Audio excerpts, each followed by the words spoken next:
Now, the government's announced it will provide support to opposition forces in Syria in the form of armoured vehicles and body armour.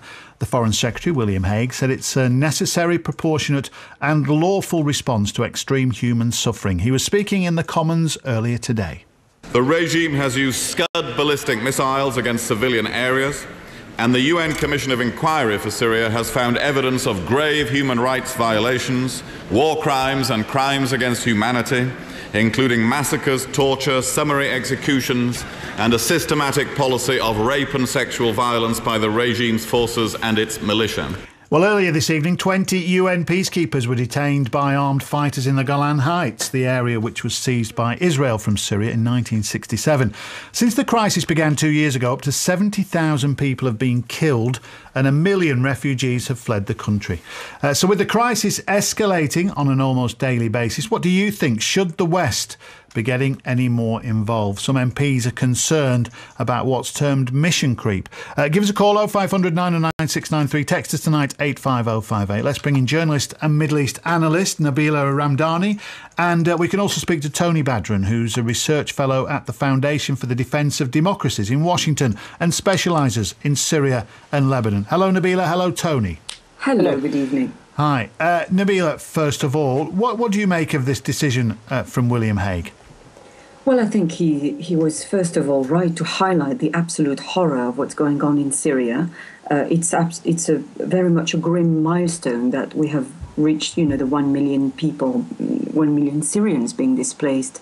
And in a way, it's maybe the wrong phrasing, but they are lucky to still be alive and safe because more than 70,000 people have been killed in this conflict, which has been going on for over 2 years now. But I'm not convinced that his solution to gradually arm the rebels, because he offered for now armored vehicles and body armor, but he didn't rule out the possibility of arming the rebels. And in fact, he did say that he will press or push for an EU arms embargo to be lifted in May and push for the rebels to be armed. I do not believe that this is the solution to the ongoing crisis. Why not?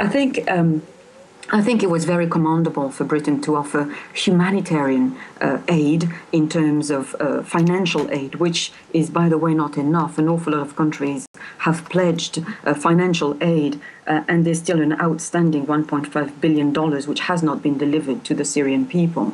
Britain has also offered non-lethal aid, weapons in the shape of electricity repair, water purification, and testing equipment for chemical weapons. Yeah. And I think that's right to help on the humanitarian front, but arming the rebels is first and foremost against international law, and I think a country like Britain, which holds among its core values, the respect of law, should abide by this fundamental principle. Okay, Tony Badran, do you agree with that? No, I do not. I mean, I still think we need actually even more than what is being offered. The problem is that we have yet to have an integrated strategy as to what we want to achieve in Syria. If the end game that we desire, which I argue is obviously the one that we should be seeking, is the end of the Assad regime entirely, then you need to develop options to achieve that end. The idea of a political solution to this is a fantasy. So you have then two possibilities: direct intervention or indirect intervention. Direct intervention seems to be outside the political set of options at this time. But an indirect intervention through the proper training, organization, intelligence, and weapons supply to the is the way to go. Go on, Nabila. Well, I think it should be highlighted that there is no shortage of arms flooding into Syria. Saudi Arabia and indeed Qatar are arming the rebels. And we should reflect on who are the rebels. We're hearing that they are very decent people fighting to get rid of Assad, which is a very commendable thing to do. But there are also very nasty elements.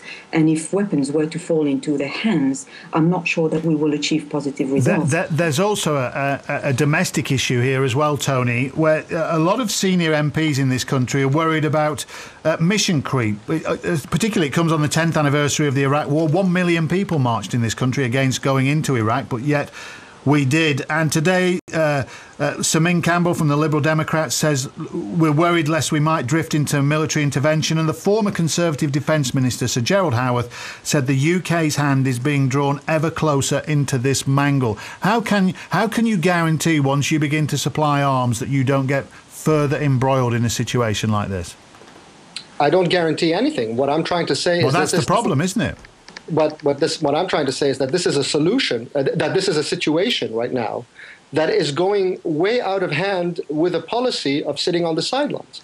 I mean, 2 years ago, there was no Jabhat al-Nusra that has now been designated as a terrorist organization.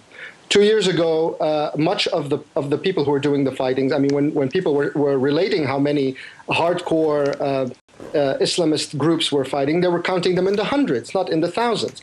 Now, that's why I talked about an integrated strategy. The idea is not just to flood the country with weapons. There's much more to be done than that. You have, and this is where the West can play a very important role, which is training, organizing, improving command and control, providing proper weapons supply.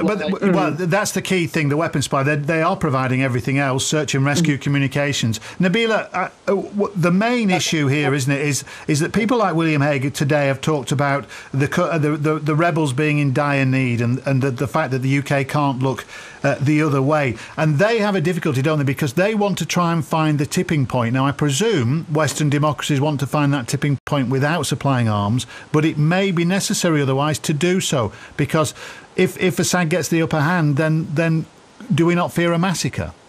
Well, I think a very important principle that we have to bear in mind that should be behind any intervention, especially military intervention, is that we have to be satisfied that our contribution will bring about a significant chance of success. And I'm not sure that the UK will be able to leave things in a better state if they were to intervene militarily. And that's the fundamental principle behind any intervention. And it will have huge regional ramifications. It's not just an intervention in Syria. It will have consequences on neighboring countries, triggering, a regional conflict that will go on for decades. All right, Nabila, listen, thank you very much indeed.